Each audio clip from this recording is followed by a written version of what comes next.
देश के सौहार्द को खराब करना है, अमन भाईचारे को खराब करना है। ये मैच फिक्स है, फिक्स एजेंडा है। भारतीय जनता पार्टी के कार्यालय से ये चीज़ फिक्स होके जाता है कि देश के मीडिया के लोगों को क्या दिखाना है और उसी एजेंडे पर काम करते हुए काम किया जाता है।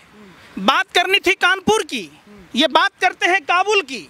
बात करनी थी हिंदुस्तान की, ये बात करते हैं अफगानिस्तान की। बात करें ना इंदौर की।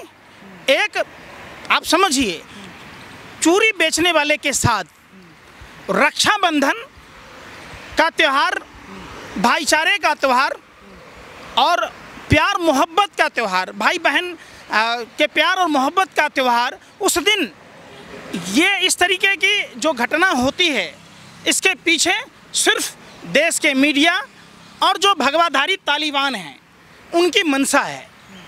ये लोग, हिंदुस्तान जब विश्व की तीसरी महाशक्ति बना, जब विश्व की नज़रें भारत की ओर था, तो इन लोगों के पेट में दर्द हो रहा था। ये वही लोग हैं जिनके बाप दादा गोरे अंग्रेज़ों के कहने से हिंदुस्तान में धार्मिक उन्माद फैलाने की कोशिश कर रहे थे। ये उन्हीं गोरे अंग्रेज़ों की नाजायज़ औलादें हैं जो जब देश आज़ादी की लड़ाई लड़ रहा था, जब नेताजी सुभाष चंद्र बोस आज़ाद हिंद फौज की गठन कर रहे थे, तब ये कह रहे थे हिंदुओं को आज़ाद हिंद फौज में नहीं जाना चाहिए। जब देश पूरा अखंड भारत देश गुलामी से मुक्ति के लिए आज़ादी की लड़ाई लड़ रहा था, तब ये भारत छोड़ो आंदोलन को कुचलने के लिए चिट्ठी लिखने का काम कर रहा था। उसी के एवज में गोरे अंग्रेजों ने इनके बाप दादाओं को गार्ड बनाया। 1941 में श्यामा प्रसाद मुखर्जी बंगाल प्रांत में सरकार बनाई, धर्म के आधार पर विभाजन की बात की, और आपने देखा होगा बंगाल भी हिंदू मुस्लिम रंग में रंग गया। जो उस समय आज़ादी के समय की बात है, सत्याग्रह आंदोलन का विरोध किया, दांडी मार्च का विरोध किया, और ये लोग तो चाह ही नहीं रहे थे कि देश आज़ाद हो।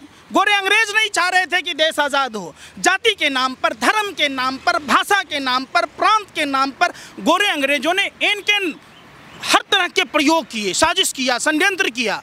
लेकिन जो लोग हमारे देश की आज़ादी में थे, हमारे बाप दादाओं ने ये बात सिखाई। आप जीवनी पढ़ के देखिए, जिन्होंने अलीगढ़ मुस्लिम यूनिवर्सिटी की स्थापना की, अलीगढ़ में 5 लाख दिया और काशी हिंदू विद्यापीठ में 10 लाख का दान दिया, सिर्फ इसलिए दिया कि हिंदुओं की संख्या ज़्यादा है और दान देने वाले मुसलमान थे। बात है, ये देश हिंदू का नाम त्याग है, मुसलमान का नाम ईमान है, जैन का नाम अहिंसा है, बौद्ध का नाम शांति है, ईसाई का नाम, आप समझिए, आप पूरे देखिएगा जब हिंदुस्तान, तभी हमारा ये भारत जो है, प्यारा सा हिंदुस्तान, भारत महान है। ये सब प्रायोजित घटना है, ये साजिश, षड्यंत्र और प्रयोग का नतीजा है। कौन लोग हैं? खुलेआम छूट है उनको। कानपुर की घटना के बाद वहाँ के दोषियों को सजा मिला क्या?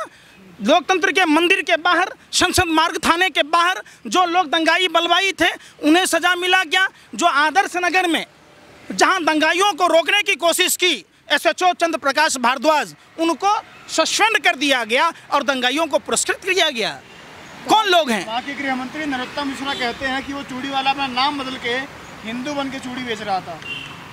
नरोत्तम मिश्रा ही नहीं, जिस टीम का कैप्टन ही नाम बदलने को, आप समझिए, ये लोग क्या हैं, अपने बाप को पिताजी नहीं कहेंगे लेकिन पड़ोसी को चाचा कहेंगे। आप समझिए, एक भी भाजपा का नेता, पूरा का पूरा टीम का कैप्टन ही बहुरूपिया। आपने नहीं देखा? नरेंद्र मोदी जी ने क्रिकेट का बल्ला पकड़ा था क्या? सरदार पटेल, आधुनिक भारत के शिल्पकार, निर्माता, उनके नाम पर जो स्टेडियम था, मोटेरा स्टेडियम, उसका नाम बदल के नरेंद्र मोदी स्टेडियम कर लिया। इनका दूसरा ढोंगी अपराधनाथ, जो 40 से अधिक आपराधिक मामलों में दर्ज थे, वो भगवा वस्त्र पहनकर अजय सिंह बिष्ट से योगी आदित्यनाथ कर लिया। और तो और अपने बाप का ही नाम बदल लिया गोरखपुर का मठ बनने के लिए। और जो बाप पैदा किया, उस बाप की अंत्येष्टि में शामिल नहीं हुआ। तो ये पूरी की पूरी टीम, अगर नाम बदलने से विकास होता, घाट घाट पर बानी बदले, कोस कोस में कपड़ा, हर प्रदेश में लंबी लंबी फेंकेसी का नाम है नरेंद्र मोदी एंड टीम। नरेंद्र मोदी जब खुद ही टीम का कैप्टन इतना बड़ा ड्रामेबाज है, जुठलर है, फेंकू है, तो सोच लीजिए बाकी लोगों का क्या होगा। तो ये पूरी भाजपा यही है। कंगन क्यों लाया आपने? ये भाजपा नेताओं को, देश के गृह मंत्री को, मध्य प्रदेश के गृह मंत्री को, मध्य प्रदेश के मुख्यमंत्री को चूड़ियां पहन लेना चाहिए और खुद प्रधानमंत्री को भी ये पहन लेना चाहिए चूड़ियां। ये सवाल उठता है कि प्रधानमंत्री जी, आप लाल किला के प्राचीर से बोलते हैं सबका साथ, सबका विकास, सबका विश्वास, सबका प्रयास, तो क्या यही प्रयास आपके लोग कर रहे हैं? क्या यही आपका विकास है? क्या यही आपका विश्वास है? आप कैसा भारत बनाना चाहते हैं? दिन रात 24 घंटा जो भारतीय जनता पार्टी के व्यापारिक मित्रों के चैनल हैं, आप देखिए अर्नब गोस्वामी ने क्या कहा, कोई उस पर चर्चा नहीं करता। कौन है 2 कौड़ी का लुच्चा लफंगा पत्रकार अर्नब गोस्वामी? अर्नब गोस्वामी बीपीएल का मालिक, भाजपा का राज्यसभा सदस्य, राजीव शेखर का पार्टनर है, जो कहता है तालिबान को समर्थन की बात कहता है। आपने त्रिपुरा के विधायक अरुण चंद्र भौमिक को देखा होगा, जिसने कहा विपक्षी नेताओं पर तालिबानी स्टाइल में कार्रवाई होनी चाहिए। आपने 7 साल पहले का षड्यंत्रकारी अन्ना हजारे का शागिर्द, 2.25 आंख वाला कानिया लाला हरामदेव, जो साइकिल पर मट्ठा बेचता था, आज अरबों रुपये का कुछ संपत्ति हो गया, जो शहद में चीनी मिलाता था, जो हिमालय से नमक खोद के लाया लाखों बरस पुराना, और नहीं खोद के लाता तो नमक वहीं सर जाता। बताइए, नीचे एक्सपायरी डेट लिखा रहेगा। लाला रामदेव है ना, लाला हरामदेव बाबा नहीं कहिए, बाबा वो होता है जो भगवान की सेवा करता है। ये व्यापारी है, ये बिजनेस करता है। ये गोबर को भी कहता है गौमूत्र पीजिए, पता नहीं गौमूत्र, गाय के बच्चे को ये पता है कि गाय का दूध पिएंगे तो ताकत होगी, और ये आदमी को बरगलाने का काम करता है, गौमूत्र पी लीजिए, गोबर खा लीजिए। हैं, गाय का बच्चा नहीं खा लेता गोबर? गोबर में अगर कोहिनूर मिलता तो गाय का बच्चा ना खा लेता, सारा कोहिनूर अपने शरीर में रख लेता। ये सब बरगलाने की कोशिश है, और ये जानबूझकर देश को झुलसाने की कोशिश है। जो ये लोग, ये जो आरएसएस वाले हैं, रॉयल सीक्रेट सर्विस वाले, इनके इंस्टीट्यूट में, यूनिवर्सिटी में इसी बात की पढ़ाई कराई जाती है। जिनके बाप दादा देश को आज़ादी के समय बर्बाद करने से चूक गए, वो आज देश को बर्बाद कर रहे हैं। क्या हम लड़ेंगे चाइना से? क्या लड़ेंगे हम पाकिस्तान से? अकेला नरेंद्र मोदी काफ़ी है। ये भारतीय जनता पार्टी के लोग, विश्व की तीसरी शक्ति थी भारत, जिस समय भारत मिला था प्रधानमंत्री को बात करनी चाहिए। इनकमिंग कॉल के पैसे नहीं लगते थे। फिली ले लो, जियो फोन के ब्रांड एम्बेसडर, सेल्समैन, सप्लायर तीनों बने थे। आज क्या हुआ? एमटीएनएल और बीएसएनएल जैसी कंपनी को डुबा दिया इन्होंने रेल को डुबा दी। हमारा तो सपना है कि लोग लाइन में लगे वीज़ा के लिए, हैं? वीज़ा के लिए लाइन में लग रहा है, यहाँ खाने के लिए लाइन में लग रहा है, और इन बेशर्मों को सड़ा हुआ गेहूँ 70 से 75, 80 रुपये का गेहूँ दे के 160 रुपया में अपना दाढ़ी वाला बाबा थोपड़ा चपका लेता है। प्रधानमंत्री की औकात है झोला छाप प्रधानमंत्री हैं? वो तो रहेगा। फिर वही बात भी कि अयोध्या में बुलेट ट्रेन चलने वाली है, चलेगी अयोध्या जैसे नगरों में। अब बॉम्बे से अहमदाबाद चल गया बुलेट ट्रेन, साधारण ट्रेन चलाने की औकात है नरेंद्र मोदी को? अरे जिससे ट्रेन नहीं संभल रहा, जिस स्टेशन पर चाय बेचा, ऐसा कोई सगा नहीं जिसको नरेंद्र मोदी ने ठगा नहीं। जिस स्टेशन पर चाय बेचता था, आज पूरी ट्रेन को बेच दिया, पूरी स्टेशन बेच दी, पूरी की पूरी भारतीय रेल बेच दी, एयर इंडिया बेच दिया। आज तक बता दीजिए ऐसा कोई सगा हो? जहाँ ये जाता है, ये पनौती के कदम जहाँ जहाँ पाँव पड़े, वहाँ वहाँ विनाश निश्चित है। अमेरिका में पहुँचा, ट्रंप की सत्ता चली गई। फ्रांस पहुँचा, फ्रांस चला गया। ब्रिटेन गया, ब्रिटेन के प्रधानमंत्री का हाल देख लीजिए क्या हुआ। इजराइल गया, इजराइल के राष्ट्रपति का क्या हाल हुआ। अफगानिस्तान गया, अफगानिस्तान चला गया। तो आवाज हुआ ना, भारत तो बढ़िया कर रहा है, भारत तो विकास की नई नई ऊंचाइयां छू रहा है। आप भी गोबर को च्यवनप्राश समझ के चाटते हैं लगता है। इसी का नतीजा है, जितना झुमका नहीं गिरा बरेली के बाजार में, आप लोगों का स्तर गिर गया भाजपा की सरकार में। सवाल पूछिए ना, किस चीज़ में भारत का चमक गया? अर्थव्यवस्था मजबूत हुई? $5 ट्रिलियन। प्रधानमंत्री जी 3 साल से बोल रहे हैं कि इंफ्रास्ट्रक्चर पर 100 लाख करोड़ रुपए खर्च किए जाएंगे। पैसे कहाँ जा रहे हैं? भाजपा के कार्यालय बनने में। कभी सवाल पूछा कि भाजपा ने जितनी 5 स्टार कार्यालय बनाए, क्या देश में अस्पताल बनाए? क्या देश में स्कूल बनाया? क्या बीजेपी के किसी नेता से आपने सुना कि शिक्षा पर बहस करते हुए, स्वास्थ्य पर बहस करते हुए, एक समान शिक्षा नीति लागू करना चाहिए, एक समान स्वास्थ्य नीति लागू करना चाहिए? इस पर सबसे तेज गति में मन चलता है, तो भाजपा नेताओं का मन ही चलता है। बुलेट ट्रेन चला नहीं, मुंबई टू अहमदाबाद चल गया ना, कर्जा भी ले लिए, चट भी कर गए, असाधारण ट्रेन को भी बेच दिया, ट्रेनों को बुलेट बना दिया। आप नहीं देखे कोरोना काल में जो ट्रेन को पहुंचना था यहाँ पहुंच जाता, वहाँ 9 दिन लगता था। कैसे लगता था? एक बात अरे सुनिए ना, फिर वही बात, एक जिलेबी बनाने वाले को कहोगे कि तू लकड़ी का कोई सामान बनाओ तो बना देगा क्या? एक रिक्शा वाले को कहोगे हवाई जहाज उड़ाओ तो चलेगा क्या? जब देश का गृह मंत्री ही तारी पार है, और गृह राज्य मंत्री अपराधी प्रवृत्ति का है, मानव तस्करी करने वाला, गहना जेवर के दुकानों में डकैती डालने वाला, तो उससे कानून व्यवस्था क्या संभलेगा। जो जानवरों का डॉक्टर है उसको स्वास्थ्य मंत्री बना दिया जाएगा, तो उससे स्वास्थ्य मंत्रालय क्या चलेगा। आप बताओ ना। इतिहास के पढ़े हुए लोगों को, अगर इतिहासकार को आप बनाओगे वित्त मंत्री, तो वो यही कहेगी मैं प्याज लहसुन नहीं खाती, कल कपड़ा महंगा हो जाएगा, आप कह देना तपला नहीं पहनती, हमारे बाप दादा भी पतान काल में जीते थे, दंगली जालवलों के छिकाल कलते थे। इससे देश चलेगा क्या। जिसका काम था, ये बताइए, प्रधानमंत्री खुद 40 साल भीख मांग के खाया, अब कहता अब तुम्हारी बारी है, पूरा हिंदुस्तान को भीख मंगा के खिलाएगा। क्या विज़न है प्रधानमंत्री का। एक ही विज़न है, टेलीविज़न। दूसरा कोई है तो बताओ। जहां फोटो खिंचाना हो, आपने कल्याण सिंह के अंतिम दर्शन में देखा होगा, तिरंगे का अपमान किया गया, तिरंगा के ऊपर भाजपा का झंडा था।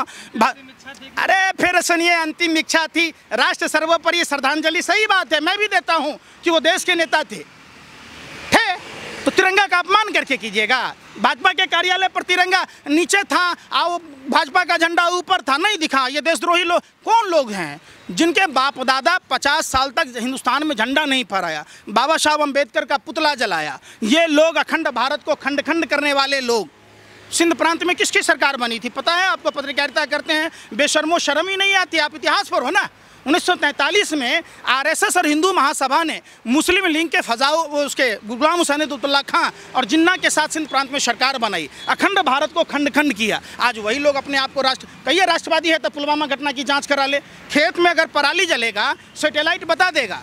परमाणु परीक्षण हो रहा था, सेकंड की सुई सैटेलाइट बता रहा है। और सैटेलाइट नहीं बता रहा है कि वो कार किसकी थी जिस कार में 300 किलो RDX था, 50 किलो जेलेटिन था। अंबानी के घर के बाहर का कार पता चल जाता है, पुलवामा घटना का नहीं पता चलता वो कार किसकी थी। वही DSP देवेंद्र सिंह जो दिल्ली चुनाव से पहले 12 लाख रुपया लेकर आतंकवादी को लाया, तो उस पर कोई केस नहीं हुआ। कहा है तो राज खुल जाएगा। क्या ड्रामा करते हो आप लोग। किसान आंदोलन के बहाने लखा सिदाना जो सब था, दीप सिद्धू जो सनी देओल का चुनाव कैंपेनर था, उसी ने कोशिश की किसानों को बदनाम करने की। अगर सोशल मीडिया का युग है, फेसबुक लाइव नहीं किया होता तो आज क्या होता। कौन लोग हैं। कार्रवाई हुई क्यों नहीं कार्रवाई हुई, ये सवाल पूछता है भारत। और इन नेताओं पर, इन अफसरों पर जो भारतीय जनता पार्टी के साथ गुलामी कर रहे हैं, उन पर थूकता है भारत। अच्छा, एक सवाल है मेरा। नोएडा में फिल्म सिटी बनने जा रही है, तो कहा जाता है कि नए नए चेहरे, जो नए नए सितारे हैं, नए नए जो युवा हैं, उनको एक्टर अभिनेता बनने का मौका मिलेगा, हीरो बनेंगे। तो पंकज श्रीवास्तव जाएंगे वहाँ पे हीरो बनने। अरे काठ की हांडी दोबारा चढ़ता है क्या। 2014 से पहले जिनके पास भारत की हर समस्या का समाधान था, आज वो भारत के लिए खुद समस्या बन चुके हैं। पहले बैंक ATM से ट्रांजैक्शन पर पैसा नहीं लगता था, दूसरे बैंक ATM से। जब से नरेंद्र मोदी आया, आप देखिए, अपने ही बैंक में जमा कीजिएगा, निकालिएगा, उस पर भी टैक्स लग गया। मोदी जी के आने से पहले ट्रेन में टिकट का दाम 1 रुपया कम होता था, 3 रुपये का प्लेटफॉर्म टिकट था, अब प्लेटफॉर्म टिकट 50 रुपये का हो गया। फ्लेक्सिबल रेट बढ़ गया। नोटबंदी से फायदा हुआ, GST से फायदा हुआ। ऐसा पहला प्रधानमंत्री है जिसने देश में एक भी संस्था नहीं बनाया, लेकिन देश के संस्थाओं को बेच दिया, तो विकास हो गया। अरे फिर अरे हम क्या कह रहे हैं, हम लोगों को जिंदा ही रहने दे नरेंद्र मोदी जी। जिस तरीके से जसोदाबेन को छोड़ दिया भरी जवानी घुट घुट कर मरने को, ऐसा ही हम भारतवासी को छोड़ दे, हम लोग खुश हो जाएंगे। क्यों घुट घुट के मार रहे हो। कभी उस पर डिबेट नहीं होता कि लोग लॉरी पर कैसे बैठ रहे थे, साइकिल चला के कैसे बच्ची अपने बीमार पिता को ले गया, कैसे लोग ट्रेन में फुदुक फुदुक के चढ़ रहे थे, लटक रहे थे। तालिबान में कुत्ता से रेस्क्यू किया गया है, इंसान का रेस्क्यू नहीं किया गया। कुत्ता का आपका रिश्तेदार लगता है, जीजा फूफा लगता है, क्यों कौन लगता है भैया। हमारे टैक्स के पैसे से हमारे यहाँ के लोगों का रेस्क्यू नहीं हुआ। हमको ट्रेन में नहीं चढ़ने दिया गया, हम पर लाठियाँ बरसाई गई, पैदल नहीं चलने दिया गया, ट्रेनें बंद कर दी गई, तो वो रेस्क्यू नहीं किया। कुत्ता का रेस्क्यू हुआ। अरे कुत्ता कौन है तुम्हारा यार। कुत्ते का तालिबान का बात दिखाते हो, काबुल का, हम कह रहे दिखाओ कानपुर का, दिखाओ इंदौर का, दिखाओ दिल्ली का, तो वो नहीं दिखाओगे, चले जाओगे काबुल, तब पेशावर, कहोगे पाकिस्तान में हिंदुओं को खाना नहीं मिल रहा है, हिंदुस्तान में काजू पिस्ता बादाम की रोटी शाही पनीर की सब्जी मिल रहा है। प्रधानमंत्री आए, वाल्मीकि मंदिर से झाड़ू पकड़ लिया, वाल्मीकि समाज, बाप रे, वाल्मीकि समाज का कल्याण की बात करने। 14 साल से MCD भाजपा में है, उनको सैलरी नहीं मिल रहा। प्रधानमंत्री जी ये तो बता दो, स्वच्छ भारत अभियान के नाम पर 0.5% सेस लिया, वो कहाँ डाल लिया, कहाँ गया पैसा। और जब वाल्मीकि समाज की 9 वर्षीय बेटी के साथ बलात्कार हुआ, भाजपा का कोई भी नेता वहाँ नहीं पहुँचा। आइए अफगानिस्तान तालिबान पहुँच जाते, ये बगल में दिल्ली कैंट नहीं पहुँच पाते, तो ये रिश्ता क्या कहलाता। संत रविदास समाज की बेटी के साथ में पूर्वी दिल्ली में बलात्कार हुआ, प्रधानमंत्री वहाँ नहीं पहुँच पाते। कहते हैं खतले में हिंदू, तो वो चंद्र प्रकाश भारद्वाज हिंदू ही था SHO, जिसको आपने सस्पेंड कर दिया, खतरे से निकालिए। महंगाई बढ़ा दिए, इससे हिंदू खतरे में है। DAP पर दाम बढ़ा दिए, उससे हिंदू खतरे में है। पेट्रोल डीजल के दाम से हिंदू खतरे में है। रसोई गैस से हिंदू खतरे में है। अब तो जय श्री राम बोलिए, सीताराम बोलिए, आइए महंगाई कम कीजिए। फिर